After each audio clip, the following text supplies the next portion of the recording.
What's up everyone? It's your Beshi, Nimshi, and let's visit Cotomines Kids Pool, Masinloc, Zambales.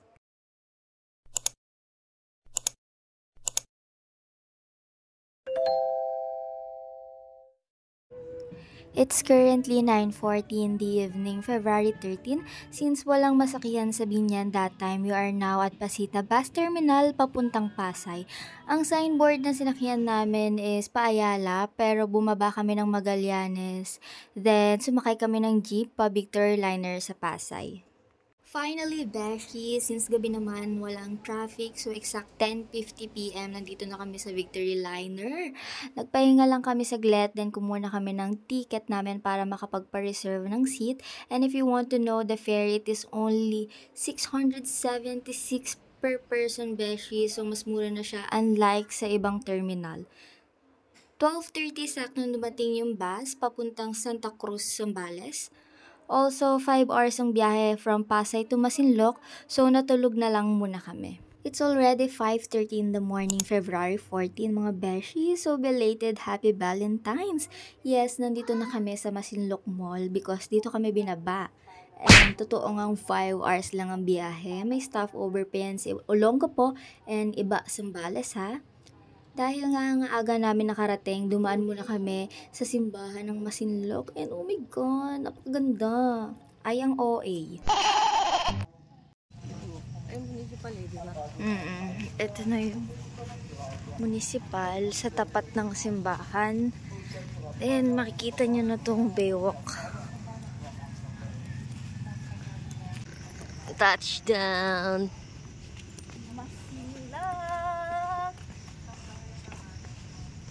Ganda dyan laba.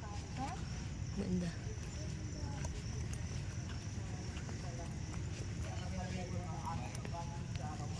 Ito yung Masinloc, guys. And ito yung parang, ay, dyan magpaparegister din sa likod.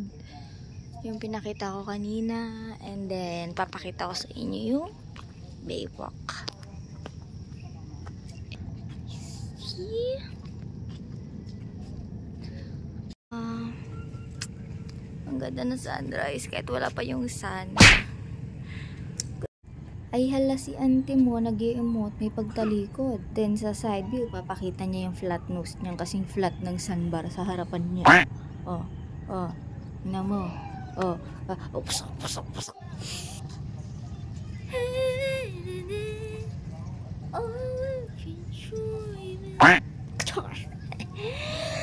Ay hala, si uncle mo natulala.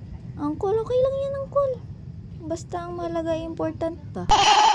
Alright mga beshi, magseryoso na tayo. So since hindi pa kami nakakapag-breakfast, pumunta muna kami dito sa may market ng Masinloc. Then naghanap kami ng lugaw para mainitan yung siya namin. Kasi girl, napakalamig dito.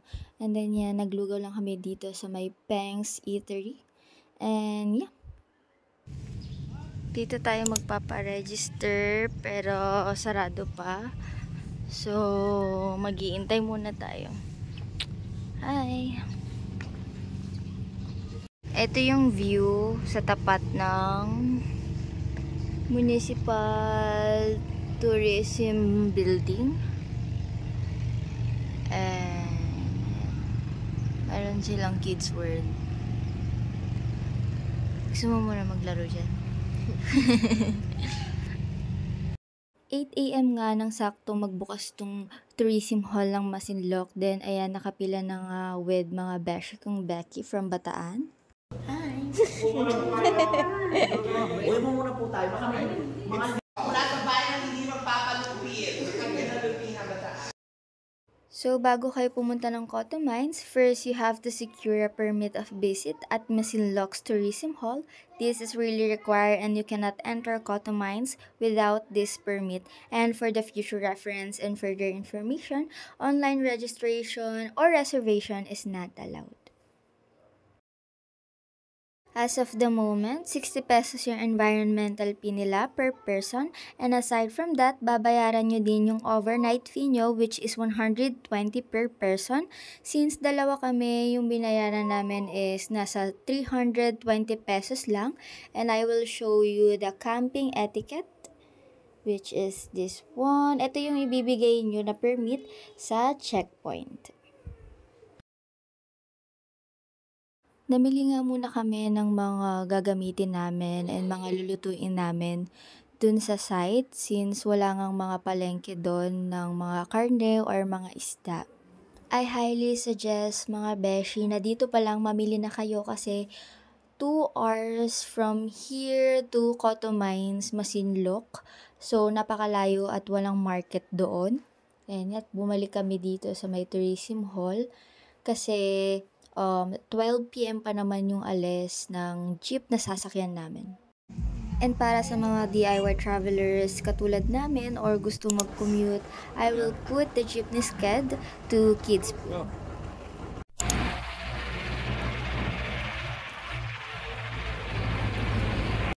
And take note mga beshi that the rough road here is about 20 kilometers and hindi advisable ang lower vehicle. Pero hindi naman OA yung pagka-rough road niya. Pero swear to God, super worth it naman yung biyahe talaga.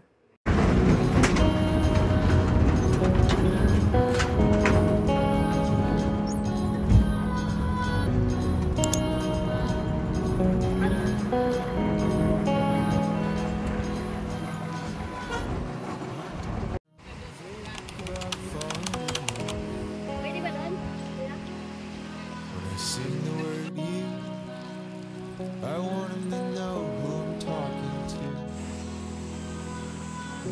She broke my heart, but it wasn't her fault.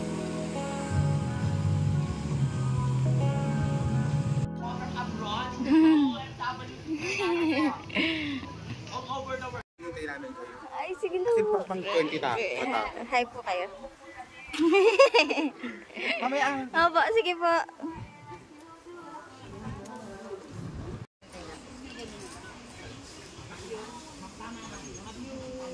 You don't get to choose who loves you.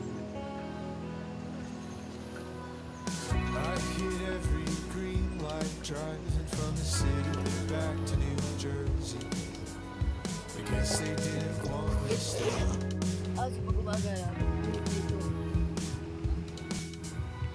Living in close proximity makes you want to reach out to former flames.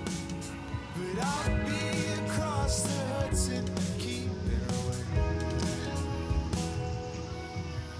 'Cause I fell in love with her once, and I would do it again. Hi everyone. We're now here at Cotto Mines Kids Pool. So, nakarating kami dito ng 2 PM and 3 PM na, and nakatapos lang namin mag ayos ng tent.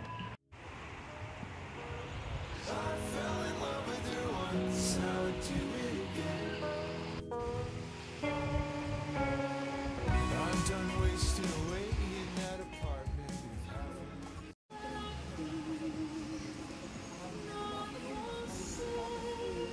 Nasa gitna daw yung may twist daw yan eh, sa gitna.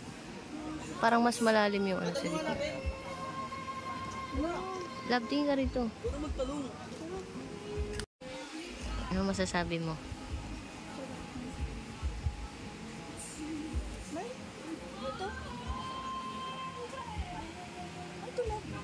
Mm.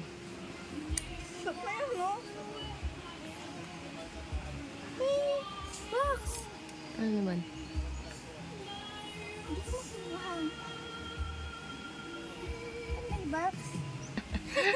Ano yan? Ano yan? Hello.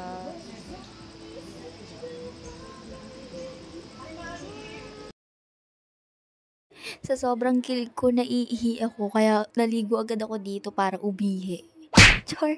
So, yun nga, nag-spend lang kami ng ilang oras dito since para pampatanggal ng pagod. And look, si ate mo, piling sirena mo ka ng syokoy.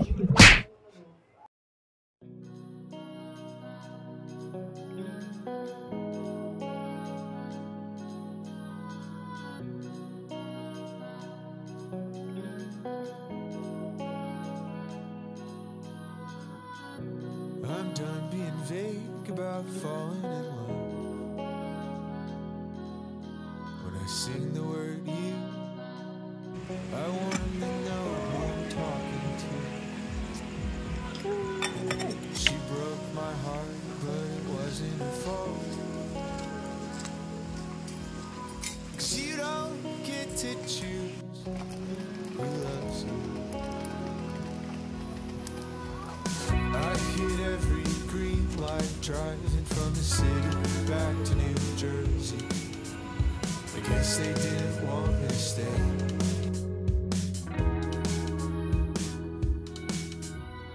Living in close proximity makes you wanna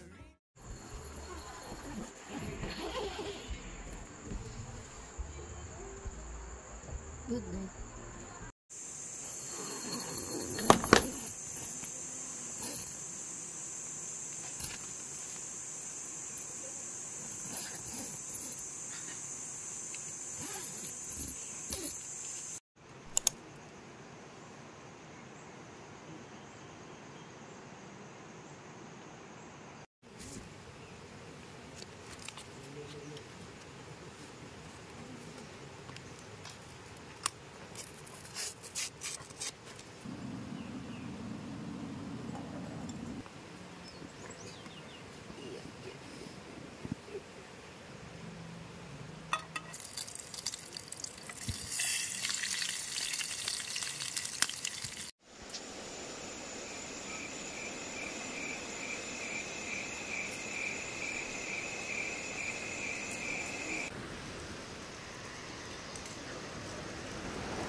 And then, ito yung view namin.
So, second day na namin dito sa Coto Mines.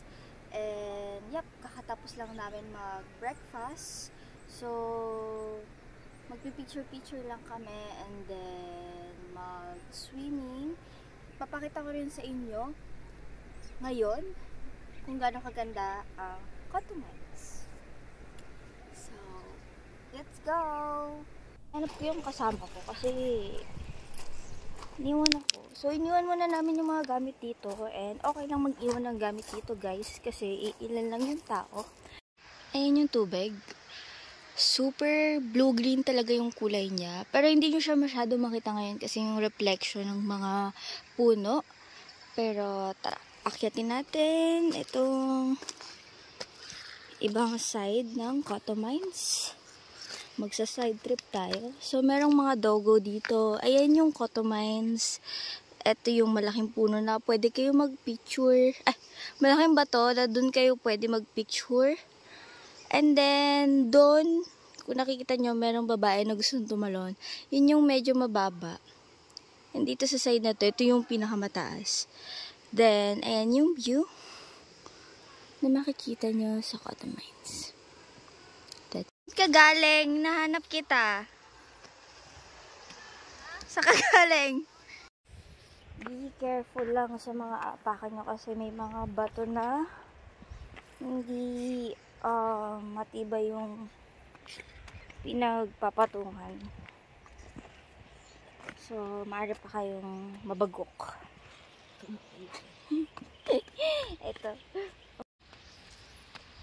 Oh my God. It's so pretty. It's so pretty. Sabihin nyo, okay ako pero hindi. Ang ganda kasi talaga. Here.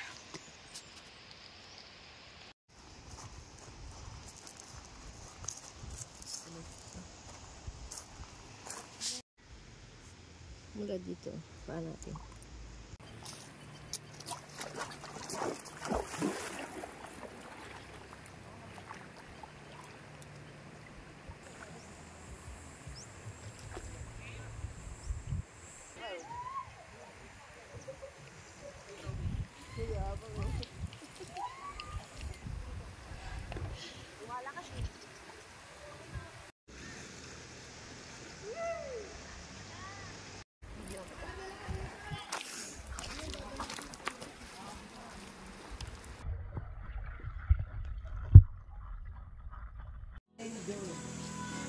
She broke my heart, but it wasn't her fault. 'Cause you don't get to choose who loves you. I hit every green light, driving from the city back to New Jersey. So, hello Beshi. Ako nakapag-sunblock kanina. So, ang balak lang namin kasi kanina is kumain doon sa spot na yun. Pero ang nangyari, nag-swimming. Pagsasunblock muna ako kasi nasunog na yung balikat ko dito. And ito. You don't get to choose who loves you. I hit every green light, driving from the city. Saan picture yan?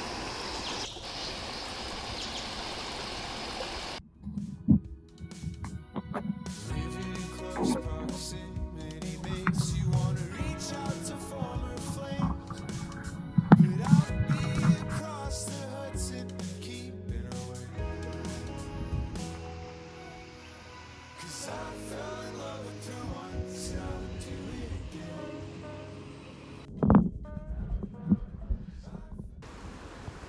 Uy, dito tayo. Mababasa tayo dyan.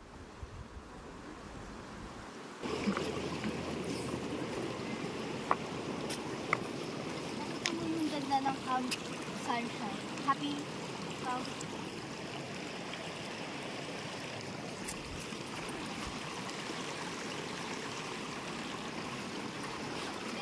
Ito yung pakita mo lang. Ayun yung beach na sikat.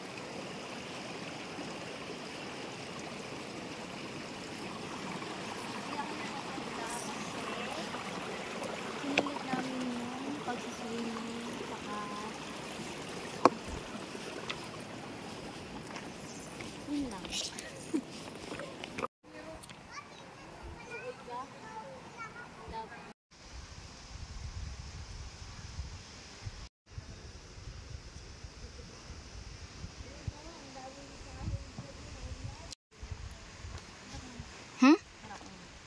Game.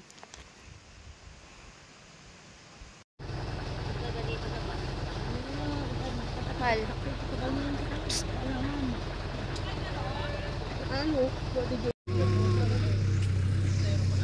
Lagay mo dyan. Awanting pag... Hello po. Tinatuyag sa camera ito.